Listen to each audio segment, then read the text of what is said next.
I want to talk to you about Andrew Mountbatten-Windsor and the Epstein files. Of course, the newly released Epstein files has just raised more questions around Andrew Mountbatten-Windsor and his friendship with Jeffrey Epstein. Skynews.com.au is reporting that King Charles is furious with Keir Starmer after Keir Starmer joined calls for Andrew to testify to Congress. Look, the Andrew allegations are incredibly damaging to the royal family. They are. But Keir Starmer, I suppose he's really put in his place when you look at the pecking order of importance in the UK. Esther, what do you make of this story? I mean, he made a statement about Prince Andrew having to go to the US to testify before Congress just as he was getting off a plane from China. So his excuse is that, he's been insulated for the last 4 days. Remember his trip to China, this country that we should be having closer ties with, that he trusts so much. Him and his entire team had to take burner phones and laptops because they were scared of being spied upon. But he made this remark that infuriated the king off the cuff because he hadn't actually consulted the palace.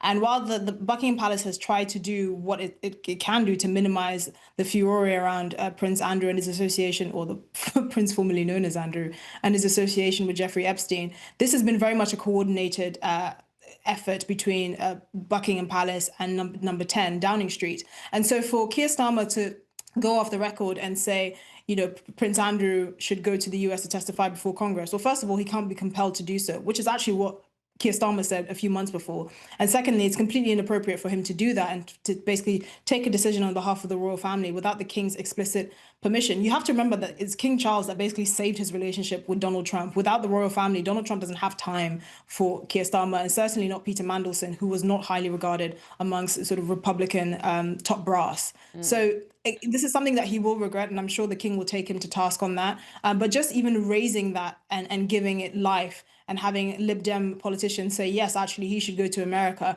is going to put a lot of pressure on Buckingham Palace that they really don't need at the moment. Already, they had to smuggle Prince Andrew out of his home under the cover of darkness because they're so embarrassed by him. I'm sure at some point they'll say they're going to ship him to a village in India or something just to really get rid of him.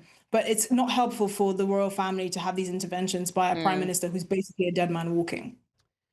Well, finally, I have to talk to you about the Beckhams. It appears an Oprah Winfrey sit-down interview could possibly be on the cards for Brooklyn Beckham, following reports that Meghan Markle has been offering herself as a mentor following this family breakup bombshell. The 26-year-old has apparently been receiving support from the Duchess of Sussex since he posted on Instagram about his family and the breakdown. Esther, is this a good idea for Brooklyn Beckham to be getting advice from Meghan Markle?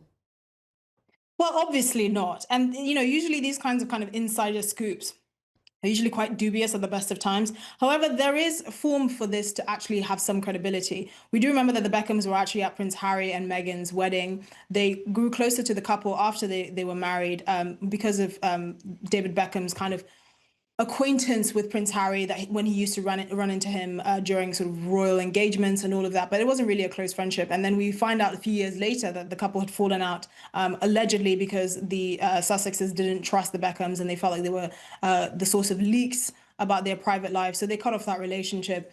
There is some form that Meghan Markle might see herself in Brooklyn Beckham, with the slight exception that her parents are not bazillionaires and that, her mother was not a Spice Girl, but I'm sure that makes no difference to Meghan Markle. Obviously, it would be a mistake for Brooklyn Beckham to entertain any more media around his family, especially because the Beckhams are not amateurs. They're not like the royal family that will say recollections may vary and just keep a dignified silence about this. The Beckhams are very, very well-seasoned media operators. And if they have to go against their own son, they will, because in as much as he's complaining about his family and the fact that, they're trying to control him, they are the reason why he's able to live a life to the tunes of hundreds of millions of pounds. And his wife apparently is worth $1 billion and gets a stipend of $1 million as an allowance from her father. So, there's a lot to remember there. The Beckhams are not the royal family, and they will do what they need to do to protect their own.